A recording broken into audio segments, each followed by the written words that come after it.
truth and the life.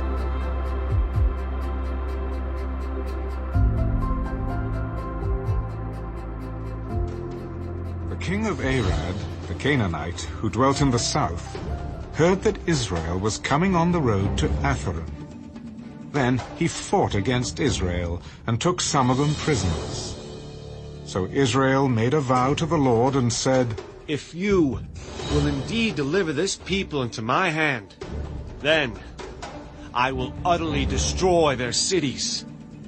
And the Lord listened to the voice of Israel and delivered up the Canaanites, and they utterly destroyed them and their cities. So the name of that place was called Hormah. Then they journeyed from Mount Hor by way of the Red Sea to go around the land of Edom. And the soul of the people became very discouraged on the way. And the people spoke against God and against Moses. "Why have you brought us up out of Egypt to die in the wilderness? For there is no food and no water, and our soul loathes this worthless bread." So the Lord sent fiery serpents among the people, and they bit the people. And many of the people of Israel died. Therefore the people came to Moses and said, "We have sinned, for we have spoken against the Lord and against you. Pray to the Lord that he take away the serpents from us." So Moses prayed for the people. Then the Lord said to Moses, "Make a fiery serpent, and set it on a pole, and it shall be that everyone who is bitten, when he looks at it, shall live." So Moses made a bronze serpent and put it on a pole. And so it was, if a serpent had bitten anyone, when he looked at the bronze serpent, he lived. Now the children of Israel moved on and camped in Obath. And they journeyed from Obath and camped at Ije-Abarim in the wilderness which is east of Moab, toward the sunrise. From there they moved and camped in the valley of Zered. From there they moved and camped on the other side of the Ammon, which is in the wilderness that extends from the border of the Amorites. For the Arnon is the border of Moab, between Moab and the Amorites. Therefore it is said in the book of the wars of the Lord, Waheb in Suphah, the brooks of the Arnon, and the slope of the brooks that reaches to the dwelling of Ar, and lies on the border of Moab. From there they went to Beer, which is the well where the Lord said to Moses, "Gather the people together, and I will give them water." Then Israel sang this song. "Spring up, O well! All of you sing to it! The well the leaders sank, dug by the nation's nobles, by the lawgiver with their staves." And from the wilderness they went to Mattanah, from Mattanah to Nahaliel, from Nahaliel to Bamoth, and from Bamoth in the valley that is in the country of Moab to the top of Pisgah, which looks down on the wasteland. Then Israel sent messengers to Sihon, king of the Amorites. "Let me pass through your land. We will not turn aside into fields or vineyards. We will not drink water from wells. We will go by the king's highway until we have passed through your territory." But Sihon would not allow Israel to pass through his territory. So Sihon gathered all his people together and went out against Israel in the wilderness. And he came to Jahaz and fought against Israel. Then Israel defeated him with the edge of the sword, and took possession of his land from the Arnon to the Jabbok, as far as the people of Ammon. For the border of the people of Ammon was fortified. So Israel took all these cities, and Israel dwelt in all the cities of the Amorites, in Heshbon and in all its villages. For Heshbon was the city of Sihon, king of the Amorites, who had fought against the former king of Moab, and had taken all his land from his hand as far as the Arnon. Therefore those who speak in Proverbs say, "Come to Heshbon, let it be built. Let the city of Sihon be repaired. For fire went out from Heshbon, a flame from the city of Sihon. It consumed Ar of Moab, the lords of the heights of the Arnon. Woe to you, Moab! You have perished, O people of Chemosh. He has given his sons as fugitives, and his daughters into captivity, to Sihon, king of the Amorites. But we have shattered them. Heshbon has perished as far as Dibon. Then we laid waste as far as Nophah, which reaches to Medeba. Thus Israel dwelt in the land of the Amorites. Then Moses sent to spy out Jazer, and they took its villages and drove out the Amorites who were there. And they turned and went up by the way to Bashan. So Og, king of Bashan, went out against them, he and all his people, to battle at Edrei. Then the Lord said to Moses, Do not fear him, for I have delivered him into your hand with all his people and his land. And you shall do to him as you did to Sihon, king of the Amorites, who dwelt at Heshbon. So they defeated him, his sons and all his people, until there was no survivor left him, and they took possession of his land.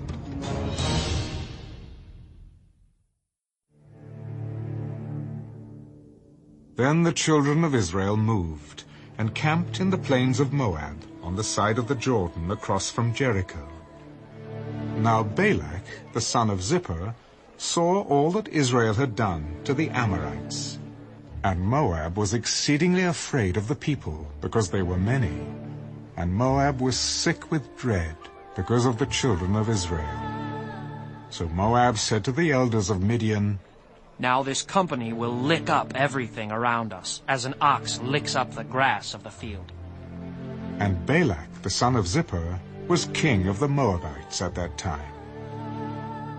Then he sent messengers to Balaam, the son of Beor, at Pethor, which is near the river in the land of the sons of his people, to call him, saying, Look, a people has come from Egypt. See, they cover the face of the earth and are settling next to me. Therefore, please come at once. Curse this people for me, for they are too mighty for me. Perhaps I shall be able to defeat them and drive them out of the land. For I know that he whom you bless is blessed, and he whom you curse is cursed. So the elders of Moab and the elders of Midian departed, with the diviner's fee in their hand. And they came to Balaam and spoke to him the words of Balak. And he said to them, Lodge here tonight, and I will bring back word to you, as the Lord speaks to me. So the princes of Moab stayed with Balaam. Then God came to Balaam and said, Who are these men with you? Balak the son of Zippor, king of Moab, has sent to me, saying, Look, a people has come out of Egypt, and they cover the face of the earth. Come now, curse them for me. Perhaps I shall be able to overpower them and drive them out. You shall not go with them. You shall not curse the people, for they are blessed. So Balaam rose in the morning and said to the princes of Balak, Go back to your land, for the Lord has refused to give me permission to go with you. And the princes of Moab rose and went to Balak and said, Balaam refuses to come with us. Then Balak again sent princes, more numerous and more honorable than they. And they came to Balaam and said to him, Thus says Balak, the son of Zippor, Please let nothing hinder you from coming to me, for I will certainly honor you greatly, and I will do whatever you say to me. Therefore, please, come, curse this people for me. Then Balaam answered and said to the servants of Balak, Though Balak were to give me his house full of silver and gold, I could not go beyond the word of the Lord my God to do less or more. Now therefore, please, you also stay here tonight, that I may know what more the Lord will say to me. And God came to Balaam at night and said to him, If the men come to call you, rise and go with them. But only the word which I speak to you, that you shall do.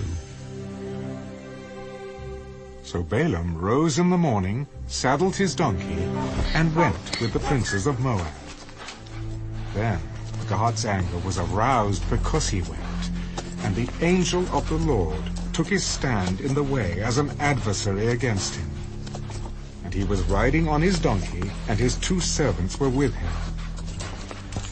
Now the donkey saw the angel of the Lord standing in the way, with his drawn sword in his hand. And the donkey turned aside out of the way, and went into the field. So Balaam struck the donkey to turn her back onto the road. Then the angel of the Lord stood in a narrow path between the vineyards, with a wall on this side and a wall on that side. And when the donkey saw the angel of the Lord, she pushed herself against the wall and crushed Balaam's foot against the wall. So he struck her again. Then the angel of the Lord went further and stood in a narrow place where there was no way to turn either to the right hand or to the left. And when the donkey saw the angel of the Lord, she lay down under Balaam. So Balaam's anger was aroused, and he struck the donkey with his staff. Then the Lord opened the mouth of the donkey, and she said to Balaam, What have I done to you, that you have struck me these 3 times? And Balaam said to the donkey, Because you have abused me. I wish there were a sword in my hand, for now I would kill you. Am I not your donkey, on which you have ridden ever since I became yours to this day? Was I ever disposed to do this to you? No. Then the Lord opened Balaam's eyes, and he saw the angel of the Lord standing in the way with his drawn sword in his hand. And he bowed his head and fell flat on his face. And the angel of the Lord said to him, Why have you struck your donkey these 3 times? Behold, I have come out to stand against you, because your way is perverse before me. The donkey saw me and turned aside from me these 3 times.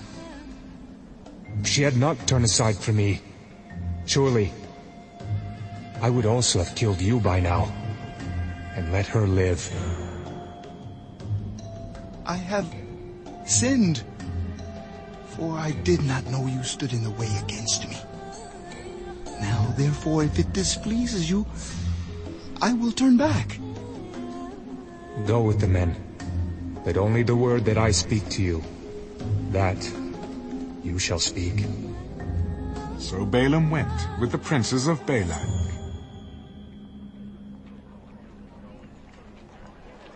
Now when Balak heard that Balaam was coming, he went out to meet him at the city of Moab, which is on the border at the Arnon, the boundary of the territory. Then Balak said to Balaam, Did I not earnestly send to you, calling for you? Why did you not come to me? Am I not able to honor you? Look, I have come to you. Now, have I any power at all to say anything? The word that God puts in my mouth, that I must speak. So Balaam went with Balak, and they came to Kirjath-Huzath. Then Balak offered oxen and sheep, and he sent some to Balaam and to the princes who were with him. So it was the next day that Balak took Balaam and brought him up to the high places of Baal, that from there he might observe the extent of the people.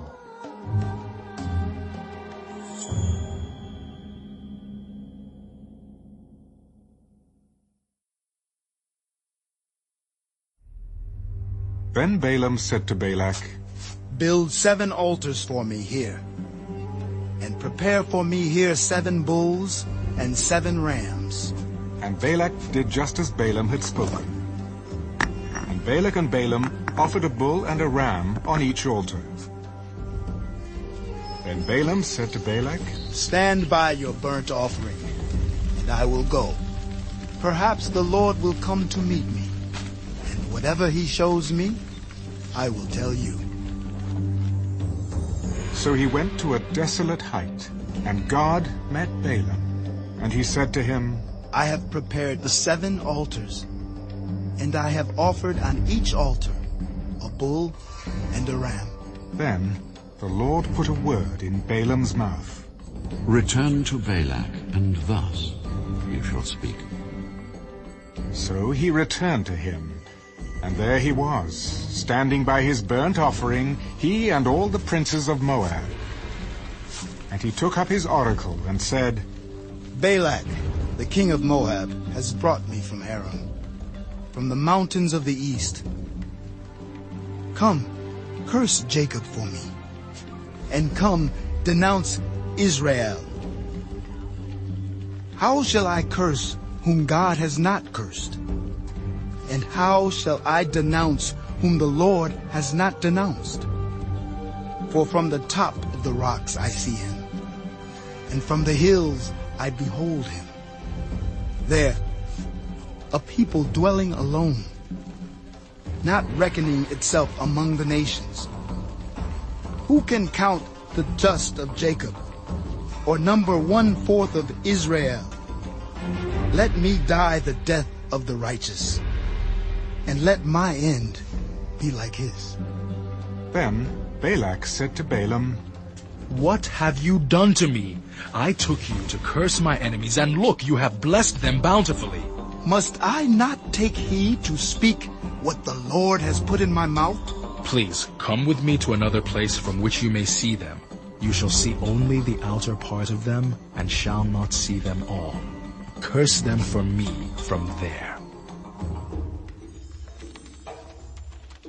So he brought him to the field of Zophim, to the top of Pisgah, and built 7 altars, and offered a bull and a ram on each altar. And he said to Balak, Stand here by your burnt offering, while I meet the Lord over there. Then the Lord met Balaam, and put a word in his mouth. Go back to Balak, and thus you shall speak. So he came to him, and there he was, standing by his burnt offering, and the princes of Moab were with him. And Balak said to him, What has the Lord spoken? Then he took up his oracle, and said, Rise up, Balak, and hear. Listen to me, son of Zippor. God is not a man that he should lie, nor a son of man that he should repent. Has he said, and will he not do? Or has he spoken, and will he not make it good? Behold, I have received a command to bless. He has blessed, and I cannot reverse it. He has not observed iniquity in Jacob, nor has he seen wickedness in Israel. The Lord his God is with him, and the shout of a king is among them. God brings them out of Egypt. He has strength like a wild ox. For there is no sorcery against Jacob, nor any divination against Israel. It now must be said of Jacob and of Israel, oh, what God has done. Look, a people rises like a lioness and lifts itself up like a lion. It shall not lie down until it devours the prey and drinks the blood of the slain. Then Balak said to Balaam, Neither curse them at all, nor bless them at all. So Balaam answered and said to Balak, Did I not tell you, saying, all that the Lord speaks, that I must do? Please come, I will take you to another place. Perhaps it will please God that you may curse them for me from there. So Balak took Balaam to the top of Peor, that overlooks the wasteland. Then Balaam said to Balak, Build for me here 7 altars, and prepare for me here 7 bulls and 7 rams. And Balak did as Balaam had said, and offered a bull and a ram on every altar.